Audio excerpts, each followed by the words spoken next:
손배꼽 인사. 안녕하세요. 안녕하세요. 위클립의 문희정입니다. 이학범입니다. 자, 오늘은요 동물용 의약품에 대한 이야기를 좀 해보려고 합니다. 저희가 이 이야기를 위클립에서 여러 번 했었는데 네. 지난해에 대한약사회에서 베링거 인겔하임 동물약품을 형사 고발한 사건이 있었습니다. 네. 자, 이유는 이 베링거가 동물용 의약품을 동물약국이 아니라 동물병원으로만 공급하고 있다. 그러니까 대한약사회는 이런 행위가 사실상 담합을 조장하는 음. 행위이고 약사법에 명시되어 있는 약사의 조제권을 침해한다고 경찰에 약사법 위반으로 고발했습니다. 자, 이 사건의 결론이 나와서 오늘 소개를 좀 해드리려고 하는데 네. 당시에 약사들 수천 명이 탄원서를 작성해서 경찰에 함께 제출을 했어요. 네. 그 탄원서 내용을 보니까 베링거가 넥스가드 스펙트라 그리고 하트가드 플러스, 브로드라인, 프론트라인 플러스 등의 심장사상충 예방약과 외부기생충 구제약 등 동물 약국으로의 공급을 거절을 했다. 이 약들에 대해서. 네. 그러다 보니까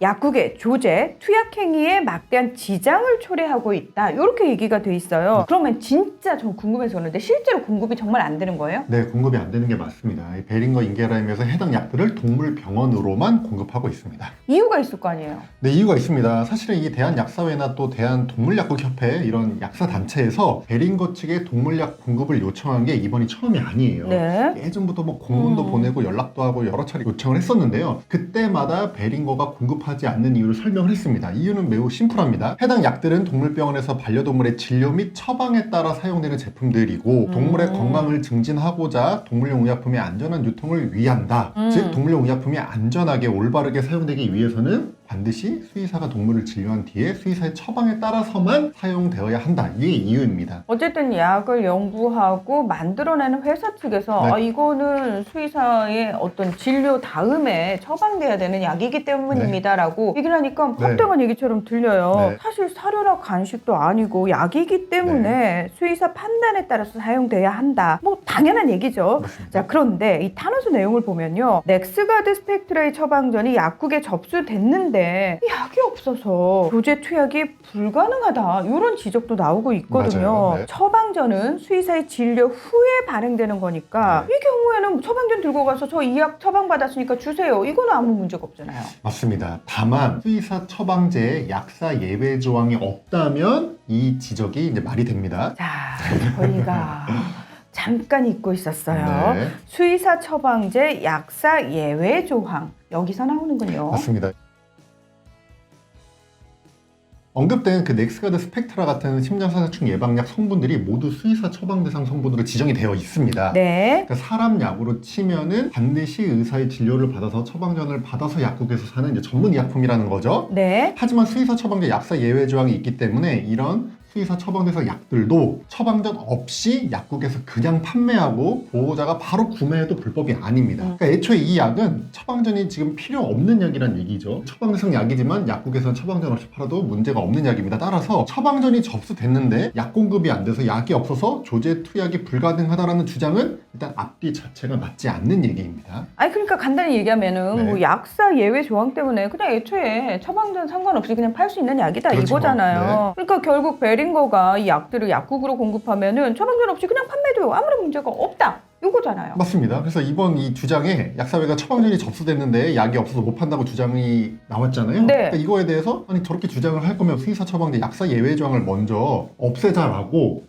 얘기를 해야 된다 이런 비판이 나왔었습니다. 근데 이 약사 예외 조항이 저희가 항상 이제 문제가 되는 부분인데 이거 없으면은 보호자가 처방전 받아서 약국 가서 약을 살 수 있게 되고 그러면 회사 측에서 진료 및 처방에 따라 사용도 가능해진다는 건데 이 약사 측에서 너무 앞뒤가 안 맞는 논리를 내세우 케이스가 돼버렸어요. 결국은. 맞습니다. 예. 그래서 결국에 이제 그런 주장 자체가 이제 앞뒤가 안 맞다 보니까 형사고발 사건도 경찰에서 이제 무혐의로 그냥 종결을 했습니다. 네. 그러니까 동물약을 동물병원으로만 공급하는 게 이 약의 안전한 사용과 오남용 방지 차원에서 아무런 문제가 없다는 게 이제 다시 한번 입증이 된 거죠. 무혐의로 종결이 됐는데 약을 만든 측에서 이렇게 얘기를 하니까 저는 그냥 납득이 되거든요. 네.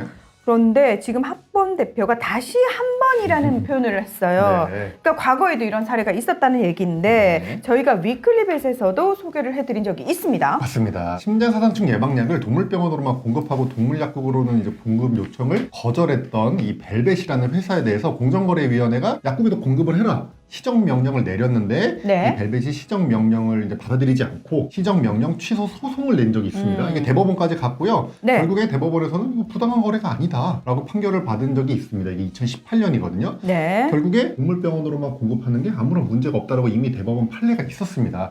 당시에 벨벳에서 오남용으로 인한 부작용을 최소화할 수 있는 안전한 유통 채널로만 공급한다. 이게 동물병원을 얘기하는 거죠. 이렇게 주장을 했는데 이 주장이 이제 설득력을 얻었고요. 저희가 이 내용을 위클리백 151회에서 소개해드린 적이 있습니다. 저도 기억이 나는데 그런데 이 넥스가드 스펙트라, 하트가드 플러스, 브로드라인 이런 약들이요. 약국에서 이렇게 앞에 써붙어 있거든요. 네. 동물용 의약품 판매한다고 네. 본 적 있어요. 맞습니다. 동물약을 파는 약국들이 지금 굉장히 많아졌어요. 네. 만 개가 넘었다 이런 얘기가 나오고 있거든요. 근데 그 약국에 가보면 실제로 이 베링거 약들이 다 있는 건 아니에요. 근데 일부 동물 약국에 가면은 이 넥스가드 스펙트라라든지 하트가드 브로드라인 이런 약들이 있거든요. 근데 베링거에서는 이 약들을 약국에 공급하지 않는다 라고 하는데 약국에는 이런 약들이 종종 있단 말이죠.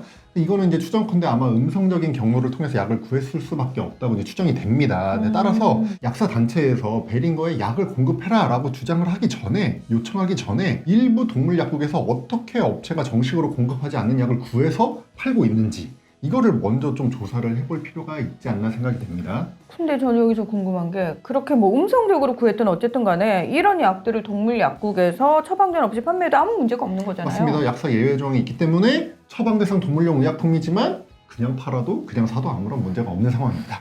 자, 두 번째 벌써 동물용 의약품과 관련된 이야기가 나왔는데 네. 대한약사회가 또 어떻게 대응할지 네. 예, 좀 봐야 될 것 같고요. 네. 저희가 이제 약 얘기할 때 참 조심스럽습니다. 왜냐하면 수의사 선생님들도 동물의 생명과 직결된 직업을 가진 전문직이란 말이죠. 그래서 이 생명에게 투여하는 약은 저희가 아무래도 아무리 동물이어도 좀 조심할 수밖에 없는 부분이 있어서 조금 예민한 부분이니까요. 앞으로도 조금 주의 깊게 지켜봐야 될 것 같습니다. 네.